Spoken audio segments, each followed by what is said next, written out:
সূরা ফাতির 29 নম্বর আয়াত তেলাওয়াত করেছি।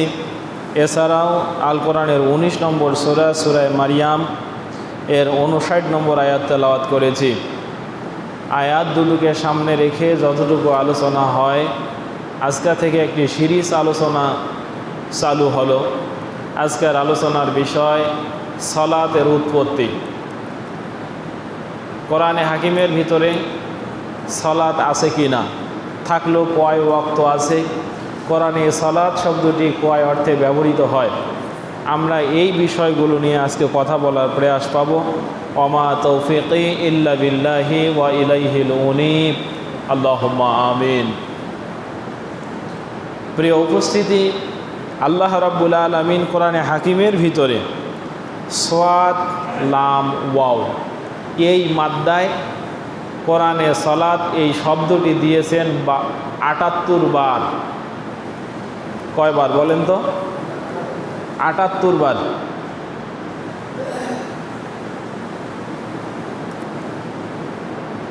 এছাড়াও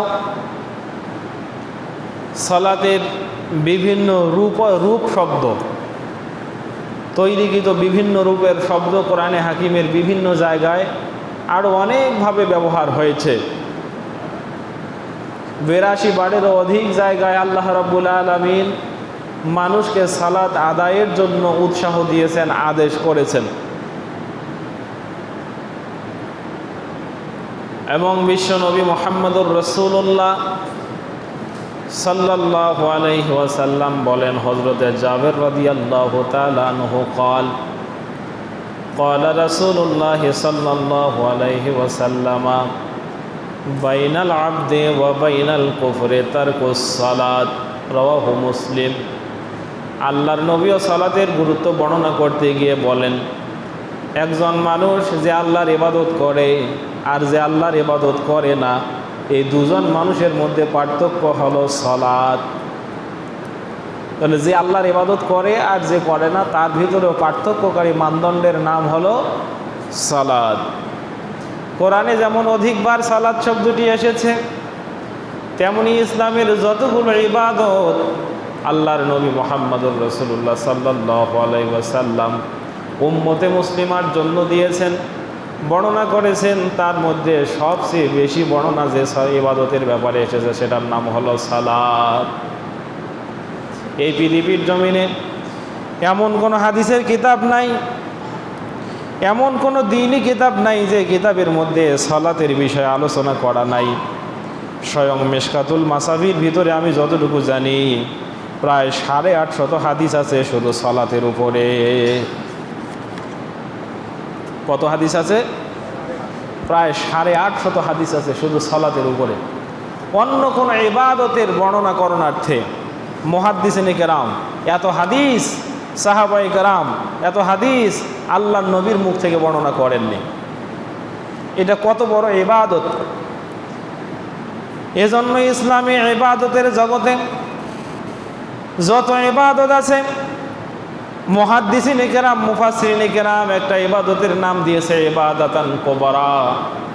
ইবাদতের জগতে সবচেয়ে বড় ইবাদত সেটা হলো সালাত। ইবাদতের জগতে সবচেয়ে বড় ইবাদত, তার নামও সালাত।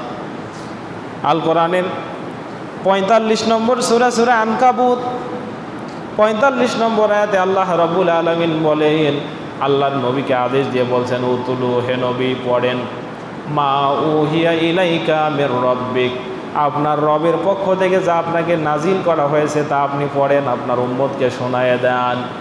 ওয়া আকিমিস সালাত, এবং সালাত প্রতিষ্ঠা করেন। ইন্নাস সালাতা তানহা আনিল ফাহশাই ওয়াল মুনকার, কেননা জেনে রাখেন সালাত এমন একটি ইবাদত, এটা করলে পরে মানুষকে এই সালাত ফাহশা এবং মুনকার থেকে মানুষকে এই সালাত দূরে রাখে। ওয়ালা যিকরুল্লাহি আকবার, এই জায়গায় আল্লাহ তাআলা একই কথা বলেছেন, এবং সালাত হলো এমন একটি ইবাদত, এটাকে আল্লাহকে স্মরণ করার সবচেয়ে বড় মাধ্যম হলো সালাত। ওয়ালা যিকরুল্লাহি আকবার, আল্লাহকে স্মরণ করার সবচেয়ে বড় মাধ্যম, সেটার নাম হলো সালাত। ওয়াল্লাহু ইয়ালামু মা তাসনাউন, আমার কেন জানি মনে হয় আল্লাহ এই আয়াতের এই জায়গাটাতে বান্দাদেরকে শাসন করেছেন। আল্লাহ বলতে চেয়েছেন, বান্দা শুনে রাখো, যদি সালাত ছেড়ে দাও কিংবা সালাত যদি আদায় করো, দুটাই জানেন কে? আল্লাহু ইয়ালামু, আল্লাহ জানবেন, ভবিষ্যতে জানতেই থাকবেন, অতীতেও জেনেছেন। মা তাসনাউন, তোমরা যে কাজগুলো করো সবগুলোর খবর আল্লাহ রাখেন। তাই এত বড় ইবাদত হলো সালাত, অথচ এই সালাত নিয়ে তালবাহানা আছে না এই সমাজে? কোরআনে হাকিমের ভিতরে এই সালাত শব্দটি কয়েকটি অর্থে ব্যবহৃত হয়েছে। আমরা এতক্ষণ পর্যন্ত জানতে পারলাম সালাত শব্দটি হলো আরবি শব্দ সাদ লাম ওয়াও, এই তিনটা হলো তার মাদ্দা, মূল অক্ষর সালবন। আধুনিক আরবি ব্যাকরণ, আরবি ডিকশনারিতে যতটুকু আমি অর্থ দেখেছি, সালবন শব্দের অর্থ হলো কোনো বাঁকা জিনিসকে আগুনে পুড়িয়ে সোজা করা। কি করা? কোনো বাঁকা জিনিসকে আগুনে পুড়িয়ে বা সেকে সোজা করা। ওই যে ওই আয়াতটাতে আল্লাহ বললেন, ইন্নাস সালাতা তানহা আনিল ফাহশাই ওয়াল মুনকার। ব্যক্তির জীবনে অনেক পাপ আছে, মানুষ পাপ করতে করতে মানুষ বেঁকে যায়, মানুষের অন্তর নষ্ট হয়ে যায়, মানুষের কলিজা নষ্ট হয়ে যায়, মানুষের বিবেক নষ্ট হয়ে যায়। আল্লাহর দ্রোহিতা করতে করতে মানুষ এক পর্যায়ে দিনহারা, পথহারা, দিশেহারা হয়ে পড়ে। কিন্তু এই সালাত যদি আদায় করে তাহলে আবার আল্লাহ রাসূল কুররাতু আইনি আস-সালাত, নামাজ দিয়ে আমার চক্ষুকে শীতল করা হয়েছে। বলেন না সুবহানাল্লাহ। নামাজ দিয়ে আমার চক্ষুকে শীতল করা হয়েছে।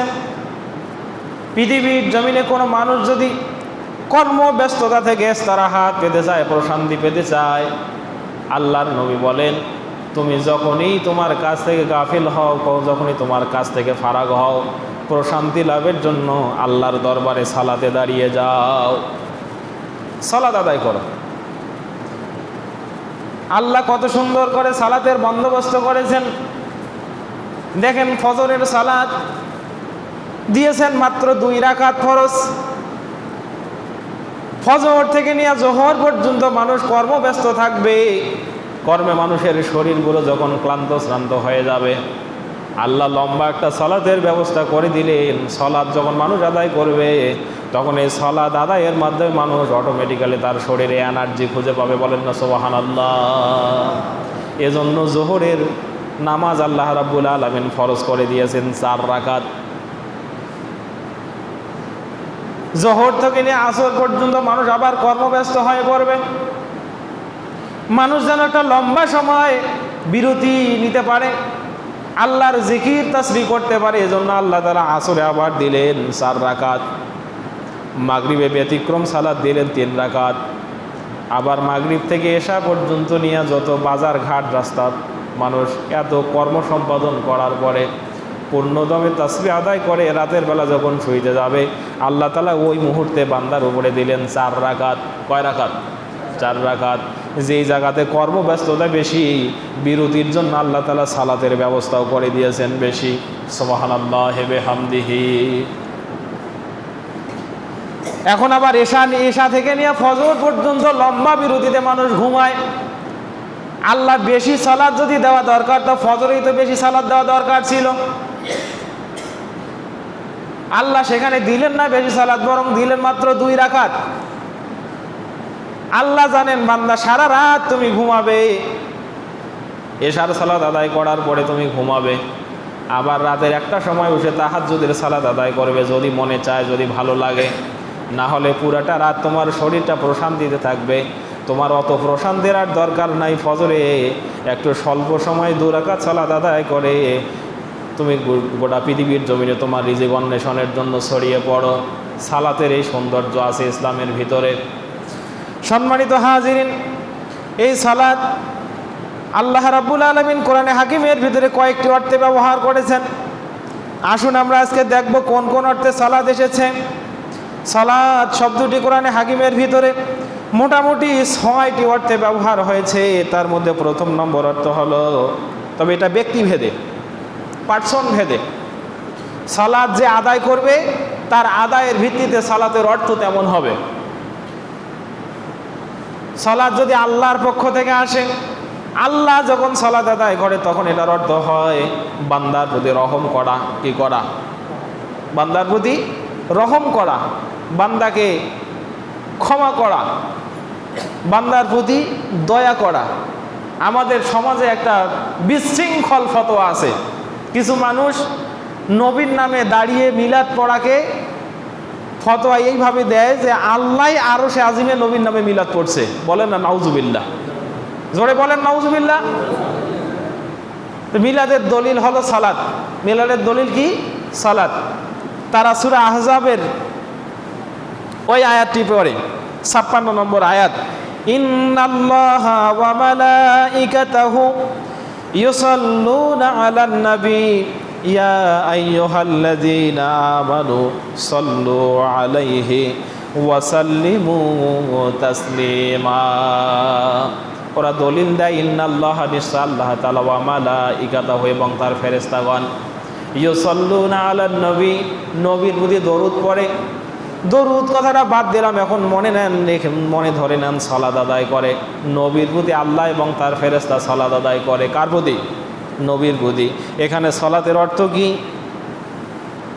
সুতরাং আল্লাহ বলছেন ইয়া আইয়ুহাল্লাযীনা আমানু, হে ঈমানদারেরা, সাল্লু আলাইহি, তোমরাও নবীর প্রতি সালাত আদায় করো, ওয়া সাল্লিমু তাসলিমা, এবং তাকে পরিপূর্ণ বিনয়ের সাথে সালাম দাও।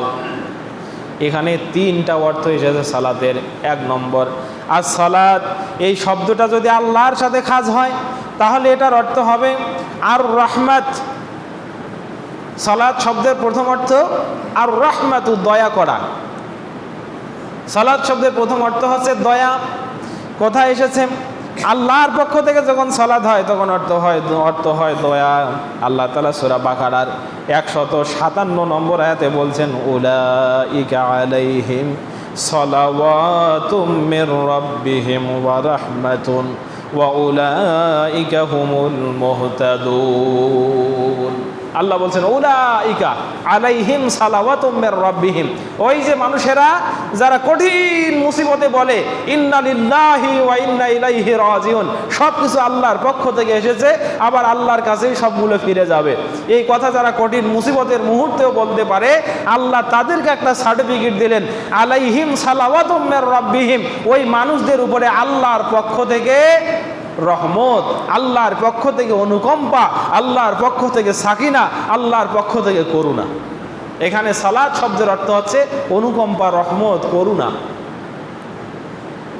ওয়া রাহমা, এবং আল্লাহর পক্ষ থেকে তাদের প্রতি রহমত।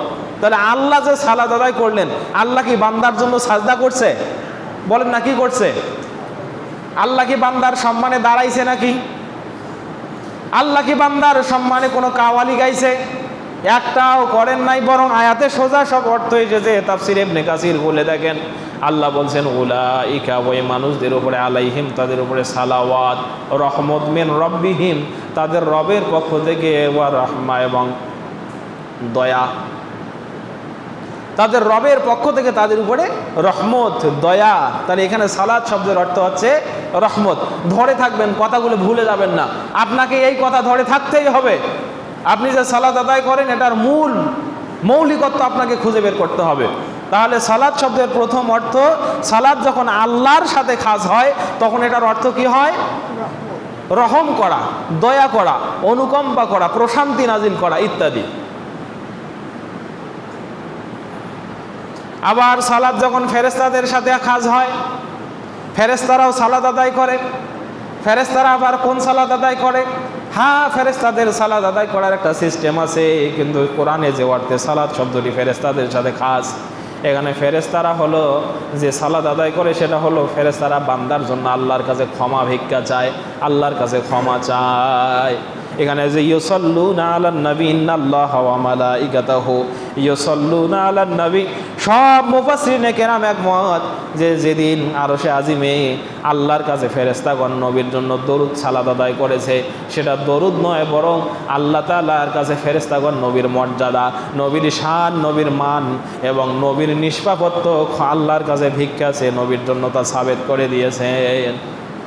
তাহলে ফেরেশতারা যখন সালাত আদায় করে তখন এটার অর্থ কি? বান্দার জন্য আল্লাহর কাছে ক্ষমা চায়। কোরআনে কারিমের বিভিন্ন জায়গায় এসেছে ওয়াতারাল মালাইকাতা হাফিনা মিন হাউলিল আরশি ইউসাব্বিহুনা বিহামদি রাব্বিহিম, এই আয়াতে আসছে। আবার সূরা ফুরকানের আয়াতে আসছে আল্লাযীনা ইয়াহমিলুনাল আরশা ইয়াস্তাগফিরুনা লিল্লাযীনা আমানু। কোরআনে বহু আয়াতে এসেছে যে আরশ বহনকারী ফেরেশতা যারা আছে এবং তার পরিপার্শ্বে যারা অবস্থান করে, এই ফেরেশতাদের প্রথম নম্বর কাজ হলো পৃথিবীর জমিনে যারা ঈমানদার তাদের জন্য আল্লাহর কাছে তারা ক্ষমা চায়। ফেরেশতারা যদি সালাত আদায় করে তাহলে অর্থ কি হয়? অর্থ হলো ক্ষমা চাওয়া। কার জন্য ক্ষমা চাওয়া? নিজের জন্য না বান্দার জন্য? কোন বান্দাদের জন্য? আল্লাযীনা আমানু, যারা ঈমানদার তাদের জন্য ক্ষমা চাওয়া। তাহলে সালাত যখন ফেরেশতাদের সাথে কাজ হয় তখন এটার অর্থ হয় আল্লাহর কাছে বান্দার জন্য ক্ষমা চাওয়া অথবা বান্দার মর্যাদা বৃদ্ধির জন্য প্রার্থনা করা ইত্যাদি। তাহলে সালাতের কয়টা অর্থ পাইলাম? এক, সালাত আল্লাহর সাথে কাজ হলে তখন অর্থ হয় বান্দাকে রহম করা। দুই, সালাত ফেরেশতার সাথে কাজ হলে তখন অর্থ হয় বান্দার গুনাহ মাফের জন্য আল্লাহর কাছে ক্ষমা চাওয়া। তিন নম্বর, সালাত যদি মানুষের সাথে কাজ হয় তখন সালাতের অর্থ হয় দুইটা। এক নম্বর অর্থ হচ্ছে রাসূলের প্রতি দরুদ পড়া। কি পড়া? রাসূলের প্রতি দরুদ পড়া। আর দ্বিতীয় নম্বর অর্থ হচ্ছে আল ইস্তিগফার ওয়া দুআ, আল্লাহর কাছে ক্ষমা চাওয়া, আল্লাহকে ডাকা। বলেন না সুবহানাল্লাহ। তাহলে বান্দা যখন, পৃথিবীর মানুষ স্পেশালি মানুষ এবং জিন যখন সালাত আদায় করে তখন অর্থ হয় দুইটা। এক, নবীর প্রতি দরুদ পড়া। দুই, আল্লাহর কাছে আল্লাহকে ডাকা অথবা নিজের পাপের জন্য ক্ষমা চাওয়া। দুটাই একই অর্থে। এটাও আছে কোথায়? ওই যে সূরা আহজাবের 56 নম্বর আয়াতে, ইয়া আইয়ুহাল্লাযীনা আমানু, হে ঈমানদারেরা, সল্লু আলাইহি, তোমরা নবীর উপরে দরুদ পড়ো, নবীর উপরে সালাত আদায় করো, মানে দরুদ পড়ো। হযরতে কাব বিন উজরা রাদিয়াল্লাহু তাআলা আনহু আল্লাহর নবীকে জিজ্ঞেস করলেন, ইয়া রাসূলুল্লাহ, নাহনু না'লামু কাইফা নুসাল্লিমু আলাইক। ওগো নবী, আমরা জানি আমরা কিভাবে আপনাকে সালাম দেব, আমরা কিভাবে আপনাকে সালাম দেব এটা আমরা জানি, লাকিন মা না'লামু কাইফা নুসাল্লিমু আলাইক, আমরা এটা জানি না যে আমরা কিভাবে আপনার দরুদ আদায় করব, আপনার জন্য সালাত আদায় করব, আপনার প্রতি কেমনে দরুদ আদায় করব এটা আমরা জানি না। ফাআল্লিমনা, আপনি আমাদেরকে দরুদ শিক্ষা দেন। আল্লাহ নবী বলছেন মিশকাতুল মাসাবি বাবুস সালাতে আলান নবী সাল্লাল্লাহু আলাইহি ওয়াসাল্লাম, এই অধ্যায়ের প্রথম হাদিসে ৪র্থ নম্বর হাদিসে এটা কাব বিন উজরার বর্ণিত হাদিস, বুখারী এবং মুসলিম দুই কিতাবে হাদিসটা আছে। আল্লাহ নবী বললেন, কাব বিন উজরা, তুমি পড়ো আল্লাহুম্মা সাল্লি আলা মুহাম্মদ ওয়া আলা আলি মুহাম্মদ কামা সাল্লাইতা আলা ইব্রাহিম ওয়া আলা আলি ইব্রাহিম ইন্নাকা হামিদুম মাজিদ, আল্লাহুম্মা বারিক আলা মুহাম্মদ ওয়ালা আলি মুহাম্মদ কামা বারাকতা আলা ইব্রাহিম ওয়ালা আলি ইব্রাহিম ইন্নাকা হামিদুম মাজিদ। এই দরুদ আল্লাহ নবী শিক্ষা দিলেন কাব বিন উজরাকে। কাব বিন উজরা এরপরে তিনি বলছেন, ফাআল্লিমনা, আল্লাহর রাসূল সাল্লাল্লাহু আমাদেরকে এই দরুদ এমনভাবে শিক্ষা দিয়েছেন যেমন কোরআন শিক্ষা দেওয়া হয়। সুবহানাল্লাহ বলবেন না? আল্লাহ নবীর প্রতি যদি কেউ দরুদ পড়তে চান, বিস্তারিত এলাবোরেটেড দলিল হলো, দরুদ হলো, বড় দরুদ হলো দরুদ এইটা, যেটা আমরা সালাতের ভিতরে আদায় করে আপনি পড়তে চান, এটা পড়ুন বারবার। ঘুমাতে যখন যাচ্ছেন তখন সুন্নাহ হলো ডান কাতে শুয়ে এই হাতটা মাথার নিচে রেখে আল্লাহ নবীর উপরে এই দরুদ কয়েকবার পড়া। এই দরুদের ফজিলত হলো আপনি যদি কয়েকবার এই দরুদ পড়ে শুইতে পারেন, এমনও হবে যে রাতে স্বপ্নে আপনি রাসূল সাল্লামকে দেখবেন। আর রাসূল সাল্লামের ঘোষণা হলো, ফাইন্নাশ শাইতানা লা ইয়াতামাসসালু বি, কে জেনে রাখো, মান রাআনি রাআনি হাক্কা, যে আমাকে দেখলো সে সত্যই আমাকে দেখলো। ফাইন্নাশ শাইতানা লা ইয়াতামাসসালু বি, কেননা জেনে রাখো শয়তান আমার রূপ ধারণ করতে পারে না। শয়তান পৃথিবীর সবার রূপ ধারণ করতে পারে কিন্তু আমার রূপ ধারণ করতে পারে না। শয়তান মাঝে মাঝে আল্লাহর রূপ ধারণ করে। আব্দুল কাদের জিলানী রাহিমাহুল্লাহ, তার একটা কোটেশন আমি পড়েছি তার জীবন থেকে। একদিন আব্দুল কাদের জিলানী মসজিদ থেকে বের হচ্ছেন, তো মসজিদ থেকে যখন বের হচ্ছেন দেখছেন আসমানের নিচে ঝুলন্ত একটা সুন্দর কুরসিতে বসা সুন্দর এক ধরনের অপরিচিত এক ফেসওয়ালা মানুষ। বলছে, ইয়া আব্দুল কাদের ইন্নানি আনাল্লাহ, আমি তোমার রব। হে আব্দুল কাদের তাকাও, ইন্নানি আনাল্লাহ, আমি তোমার রব। আব্দুল কাদের বলে, আল্লাহ এ কি? আল্লাহ মুসাকে বলছে, মুসা লান তারানি, মুসা তুমি আমাকে দেখতে পাবে না, আর এই কোন আল্লাহ আমাকে বলছে ইন্নি আনাল্লাহ, আমি তোমার রব? সুতরাং আব্দুল কাদের বলছে, জেনে রাখো রে শয়তান, তুমি আর আমার সামনে টিকতে পারবে না। তিনি সঙ্গে সঙ্গে পড়ে ফেললেন লা হাওলা ওয়ালা কুওয়াতা ইল্লা বিল্লাহ। হাদিসের ভিতরে আসছে, যখনই বান্দা এটা পড়ে তখনই শয়তান তার পিছন দিক থেকে মানে এত জোরে ভাগতে থাকে, এটার এত বেশি চোট, এত বেশি পাওয়ার, শয়তান ভাগতে ভাগতে তার পিছন দিক থেকে বাতাস বের করে। ও যখন এটা ভাগতেছে, এটা যখন শুনলো তখন শয়তান ভাগতেছে আর বলতেছে, আব্দুল কাদের তুমি বেঁচে গেলে তোমার এলমের কারণে। আচ্ছা বলেন, এলেম মানুষকে বাঁচায় নাকি আল্লাহ বাঁচায়? আব্দুল কাদের দেখেন কি বিচক্ষণ আলেম, তার বুনিয়াতুত তালিবিনের ভিতরে ঘটনা এসেছে, কি বিচক্ষণ আলেম। তিনি বলছেন, হায় রে শয়তান, যাইতো যাইতো একটা বোমা ছাইড়ে গেলা, আমার ইমান নষ্ট করার জন্য এই কথাটাও যথেষ্ট। জেনে রাখো, পৃথিবীতে আল্লাহ বাঁচায় মানুষকে, এলেম কাউকে বাঁচাতে পারে না। তিনি আবার পড়লেন, লা হাওলা ওয়ালা কুওয়াতা ইল্লা বিল্লাহ, আল্লাহর শক্তি ছাড়া পৃথিবীর কোনো শক্তি মানুষকে বাঁচাতে পারে। এই যে শয়তান মাঝে মাঝে আল্লাহর রূপ পরিগ্রহ করে, কিন্তু শয়তান এই ক্ষমতা তার নেই যে রাসূলের রূপ গ্রহণ করে। এজন্য দরুদ পড়বেন, রাসূলের উপরে যত বেশি দরুদ পড়বেন তত বেশি আল্লাহর রহম এবং সাকিনা আপনার প্রতি নাজিল হতে থাকবে। রাতের বেলা দরুদ পড়বেন, এমন হয় যদি আপনার ভাগ্যে থাকে আল্লাহর নবীর দর্শন স্বপ্নে আপনার জন্য হতে পারে। আর যে চোখ একবার রাসূলকে দেখবে ওই চোখ আর দ্বিতীয়বার কখনো জাহান্নামে যাবে না। আল্লাহ তাআলা আমাদেরকে স্বপ্নে একবার হলেও রাসূলের দর্শন নসিব করুন, আল্লাহুম্মা আমিন। তাহলে সালাতের আমরা তৃতীয় অর্থ পাইলাম, সালাত যখন মানুষ আদায় করে তখন দুটো অর্থ হতে পারে। এক, সালাতের অর্থ হয় রাসূলের প্রতি দরুদ পড়া, আর দ্বিতীয় সালাতের অর্থ হয় আদ-দুআ ওয়াল ইস্তিগফার, নিজের পাপের জন্য আল্লাহর কাছে ক্ষমা চাওয়া, নিজের জন্য আল্লাহকে ডাকা। কোরআনে হাকিমের বহু জায়গায় এই অর্থে সালাত এসেছে, বলেন সুবহানাল্লাহি ওয়া বিহামদিহি। এরপরে চতুর্থ নম্বরে, সালাত যদি নবী আদায় করেন, কোরআনে যে অর্থে সালাত এসেছে, সালাত শব্দটি যদি নবীর সাথে কাজ হয় তাহলে সালাত হবে নবী তার উম্মতের জন্য দোয়া করবেন। এখানেও দোয়া অর্থে এসেছে। সালাত যদি নবী আদায় করেন তখন নবীর সালাতটা হবে উম্মতের জন্য দোয়া। আল্লাহ রাব্বুল আলামিন কোরআনে হাকিমের সূরা তাওবার ভিতরে বলছেন, খুয মিন আমওয়ালিহিম সাদাকা তুতাহিরুহুম ওয়া তুযাক্কিহিম বিহা ওয়া সাল্লি আলাইহিম ইন্না সালাতাকা সাকানুল লাহুম। বলেন আল্লাহু আকবার। আল্লাহ বলছেন, হে নবী, খুয আপনি গ্রহণ করুন, মিন আমওয়ালিহিম আই মিন আমওয়ালি উম্মাতিক, আপনার উম্মতের আমালগুলো থেকে সাদাকা গ্রহণ করুন, ওয়া সাল্লি আলাইহিম ওয়া তুতাহিরুহুম বিহা, তাদেরকে এই সাদকা এই জাকাত গ্রহণ করার মাধ্যমে তাদের সম্পদগুলো পবিত্র করুন, ওয়া সাল্লি আলাইহিম এবং তাদের জন্য দোয়া করুন, ওয়া সাল্লি আলাইহিম এবং তাদের জন্য দোয়া করুন। ফাইন্না সালাতাকা সাকানুল লাহুম, জেনে রাখেন আপনার দোয়া আপনার উম্মতের উপরে রহমত বর্ষণ করাবে। তাহলে এখানে সালাত মানে কি? এখানে সালাত মানে দোয়া। তবে এটা কার সাথে খাস? নবীর সাথে খাস। নবী যখন সালাত আদায় করে তখন সেই সালাতটা হয় কি?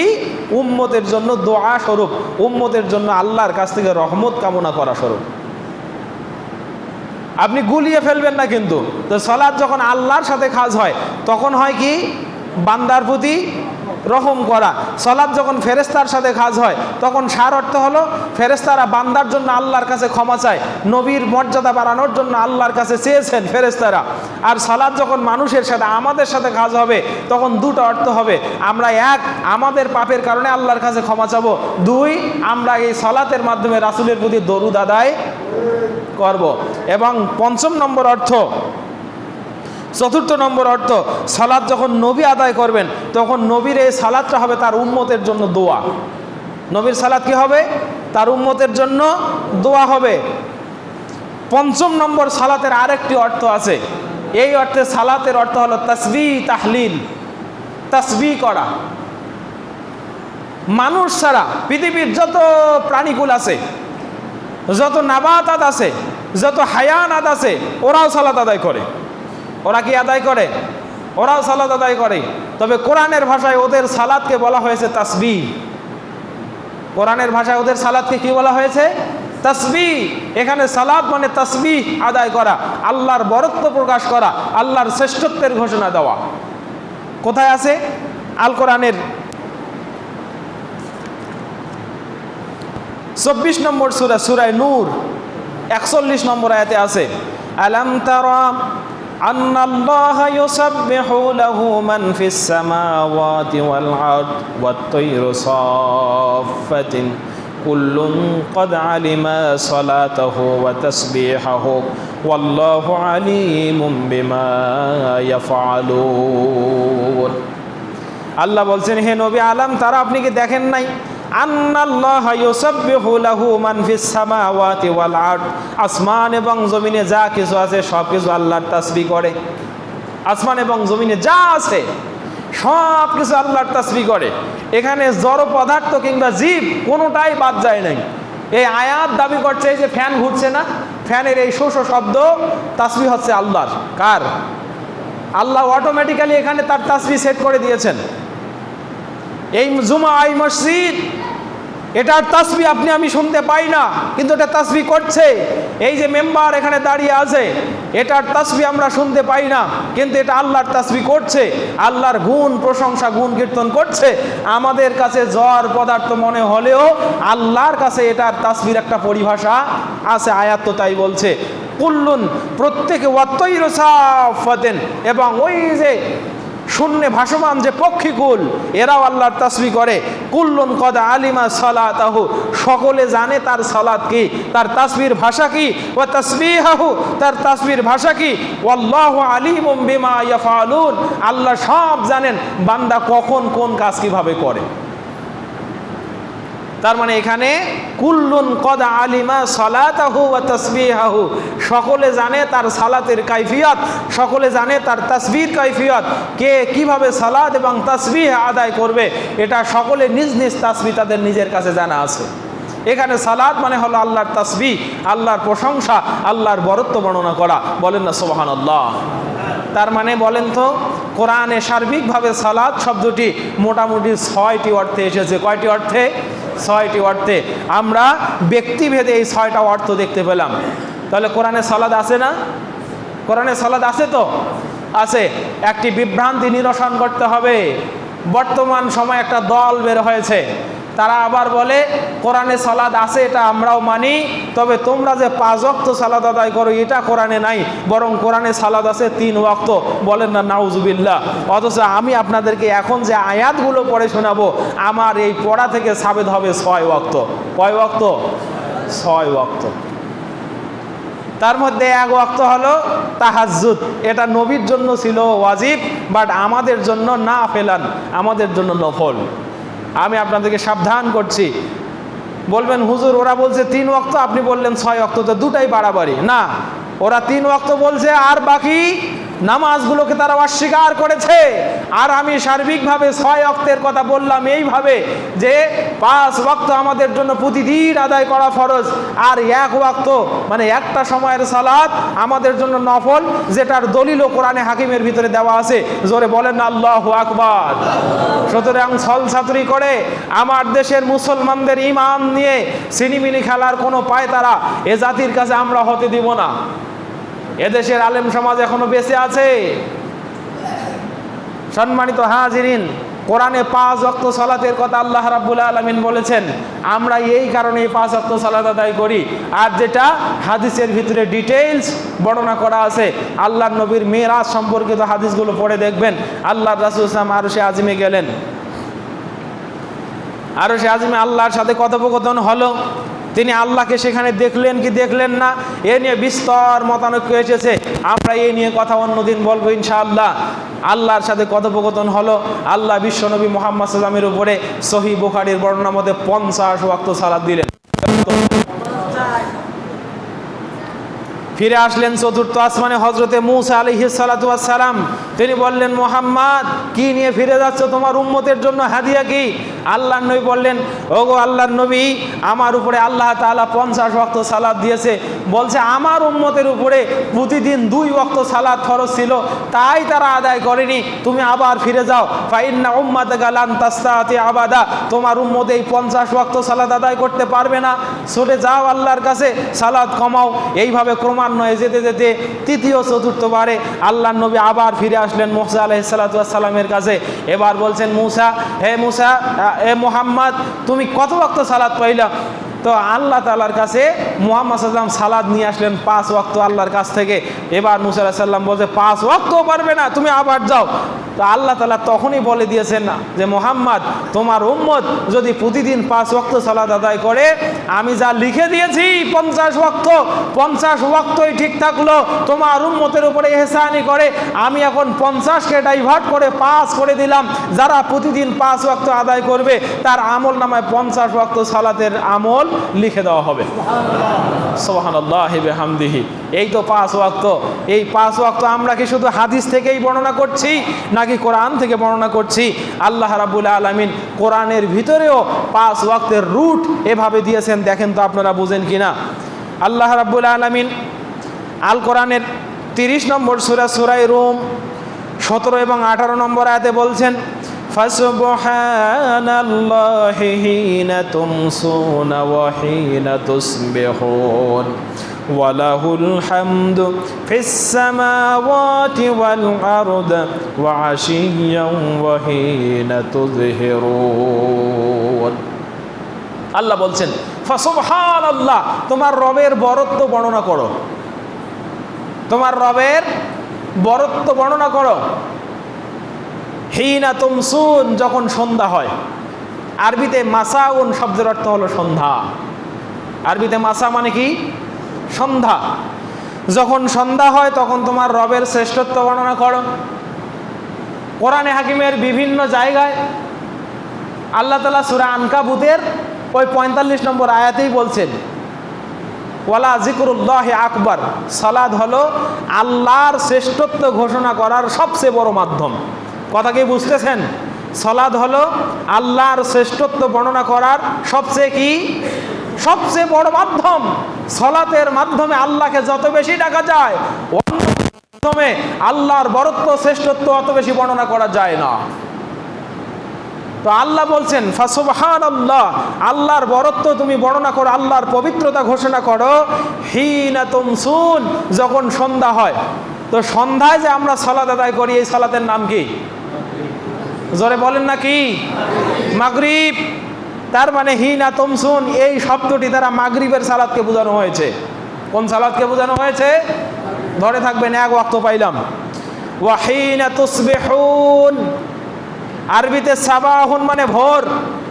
সাবাহ মানে কি? ভোর, সকাল।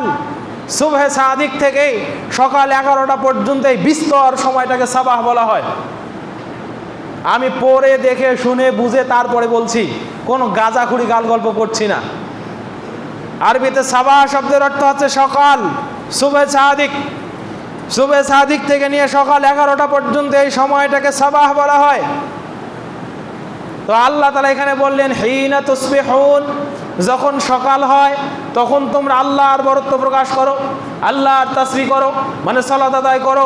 জোরে বলেন, আমরা সকালবেলা কোন সালাত আদায় করি? ফজরের সালাত আদায় করি। কয় ওয়াক্ত পাইলাম? 2 ওয়াক্ত। এরপরে আল্লাহ বলেন, ওয়ালাহুল হামদু ফিস সামাওয়াতি ওয়াল আরদ, আসমান এবং জমিনে যা আছে সব কিছু তার প্রশংসা করে।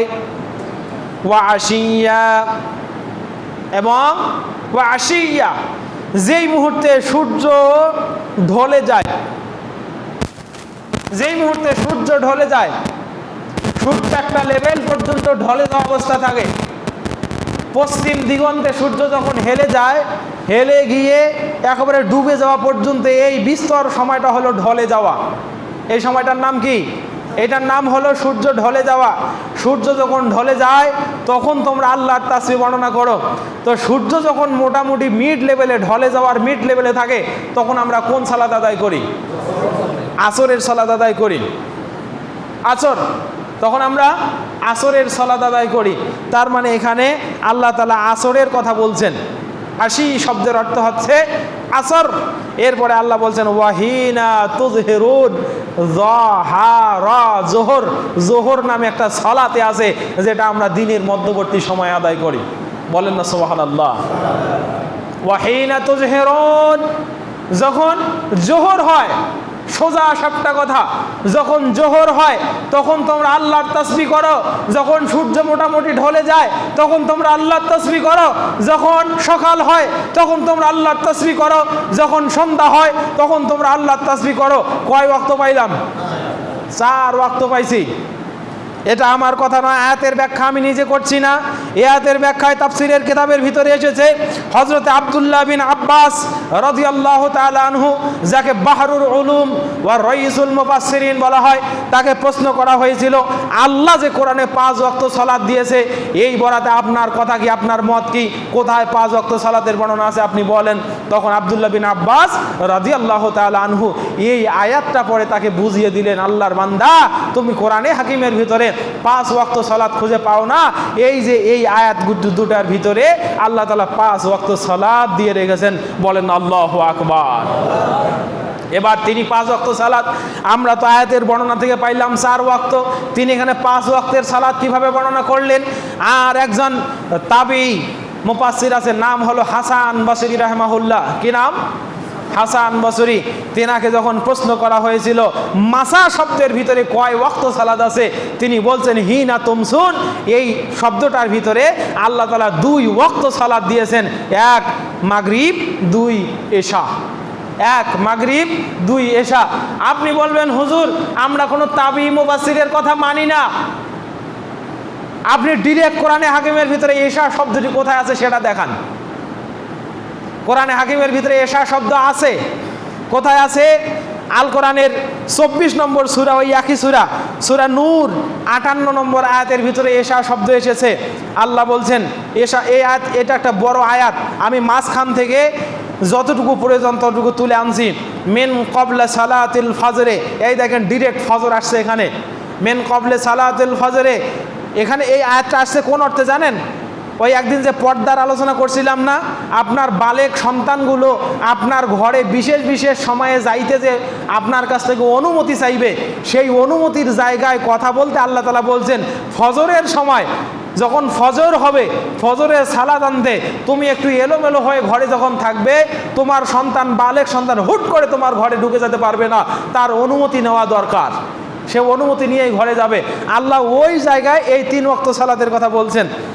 মিন ক্বাবলে সালাতিল ফজর, 1 নম্বর, তোমার সন্তান অনুমতি চাইবে তোমার ঘরে ঢুকতে যখন ফজরের সালাতের সময় হয়, মানে ফজরের সময়, সালাতিল ফজর, এখানে ফজর শব্দটি এসেছে। ওয়াহিনা তাদাউনা সিয়াবাকুম মিনাজ জাহিরা, এবার দুপুরবেলা কর্মক্লান্ত শরীর নিয়ে যখন তুমি জোহরের নামাজ আদায় করার পরে একটু কাইলুলা, মানে দিনের সামান্য নিদ্রা গ্রহণ করার জন্য ঘরে এলোমেলোভাবে শুয়ে আসো, তখন তোমার সন্তান তোমার ঘরে যাইতে তোমার কাছ থেকে অনুমতি নেবে। এখানে জাহিরা, জোহর শব্দটি এসেছে। তাহলে ফজর পাইলাম, জোহর পাইলাম, তারপরে কি? ওয়ামিম বাদে সালাতিল ইশা, ইশা শব্দ পাইছেন? এখানে আসছে সালাতুল ইশা।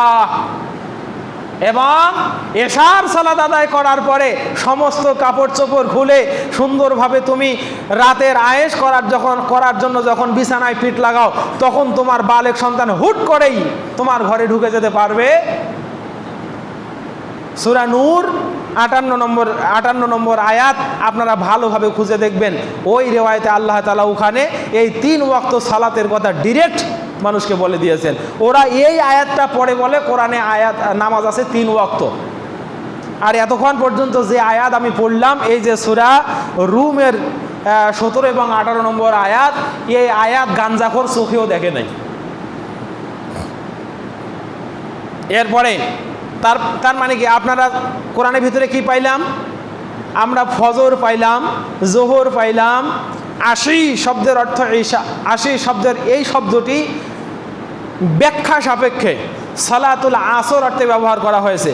এরপরেও কোরআনে হাকিমের ভিতরে আল্লাহ তাআলা আল কোরআনের 2 নম্বর সূরা সূরা বাকারা 238 নম্বর আয়াতে বলছেন, হাফিজু আলাস সালাওয়াত ওয়াস সালাতিল উস্তা, তোমরা মধ্যবর্তী সালাতের ব্যাপারে যত্নশীল হও।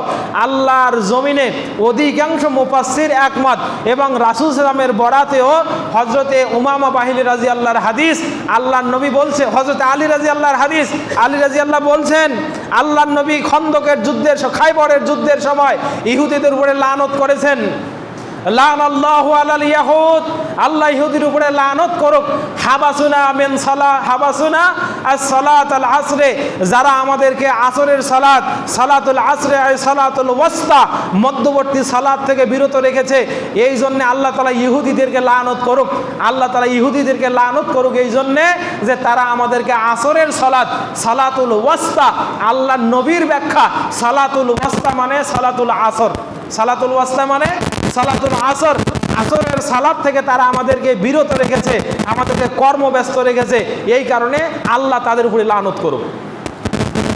আল্লাহ নবী দোয়া করছেন ইহুদিদের বিপক্ষে, সহিহ মুসলিমে জলজল করছে হাদিস।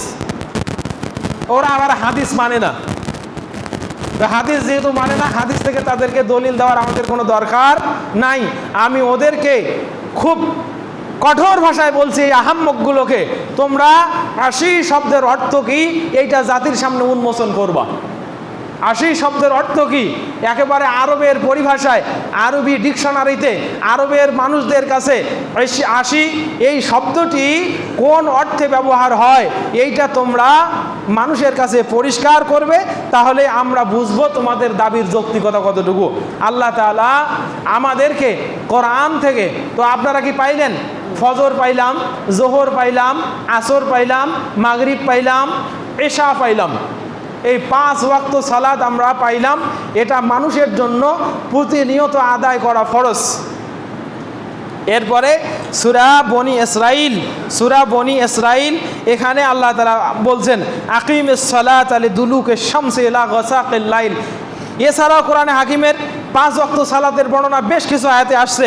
আপনারা সূরা হুদ 114 নম্বর আয়াতে দেখবেন 5 ওয়াক্ত সালাতের আল্লাহ তাআলা ইঙ্গিতপূর্ণ বর্ণনা দিয়েছেন। এরপরে সূরা বনি ইসরাইলের ভিতরে দেখবেন, তারপরে সূরা তহা 130 নম্বর আয়াতে দেখবেন এই আয়াতগুলোতে। এছাড়াও সূরা আহকাবের ভিতরে, তারপরে সূরা রুমের ভিতরে আল্লাহ তাআলা এইভাবে আকারে 5 ওয়াক্ত সালাত ব্যক্তির উপরে ফরজ করে দিয়েছেন, যেটার বিস্তারিত বর্ণনা হাদিসের ভিতরে আমরা রাসূলের মুখ নিঃসৃত বাণীতে পেয়েছি। তো আমরা যে ইবাদতগুলো করছি এটার রুট কোরআনে আছে না নাই? আছে না নাই? আছে না নাই? আছে। এখন যদি কোনো ব্যক্তি আমাকে শুধুমাত্র এই সূরা গাফেরের 55 নম্বর আয়াত তেলাওয়াত করে বলে, সূরা নূরের 58 নম্বর আয়াত তেলাওয়াত করে বলে যে আল্লাহ তাআলা এখানে 3 ওয়াক্ত সালাতের কথা বলছে, সুতরাং আমরা এই জন্যে 3 ওয়াক্ত পড়ি, তোমাদের আসর আর এশা মাগরিব এইটা মানি না, বা জোহর আর আসর এটা মানি, আসর আর মাগরিব এটা মানি না, এটা ডিরেক্ট কোরআনে হাকিমের ভিতরে নাই। তো এখানে মাসা শব্দের অর্থ কি, সাবা শব্দের অর্থ কি, 80 শব্দের অর্থ কি, এবকার শব্দের অর্থ কি, এই বেয়াদবগুলোর কাছে এই প্রশ্ন আমরা কখনো করি না। এরা আবার সমাজের বিভিন্ন এলাকায় কমিটি গঠন করছে, আমার দেশের যুব সমাজকে মাথা অলরেডি নষ্ট করে দিছে। সম্মানিত হাজিরিন, যেহেতু আমরা ধারাবাহিক কথা বলবো, আমরা আগামী দিন এইখান থেকে নিয়ে আরও বিস্তর কথা বলার প্রয়াস পাবো ইনশাআল্লাহ। তো আজকে আমি আপনাদেরকে যা বললাম, বলেন তো কোরআনে হাকিমের ভিতরে 5 ওয়াক্ত সালাত আছে না নাই? আছে। ওয়ামিনাল লাইলি ফাতাহাজ্জাদ বিহি নাফিলাতাল লাক, এখানে তাহাজ্জুদের কথা আসছে, যেটা উম্মতের জন্য নফল।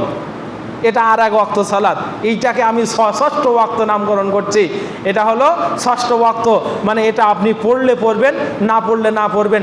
আল্লাহ বলছেন না ফেলাত আল্লাহা, এটা তোমার জন্য নফল অতিরিক্ত। আল্লাহ রাব্বুল আলামিন আমাদেরকে কোরআন এবং হাদিস থেকে সঠিকভাবে বুঝে বুঝে আমল করার তৌফিক দান করুক। আল্লাহুম্মা আমিন।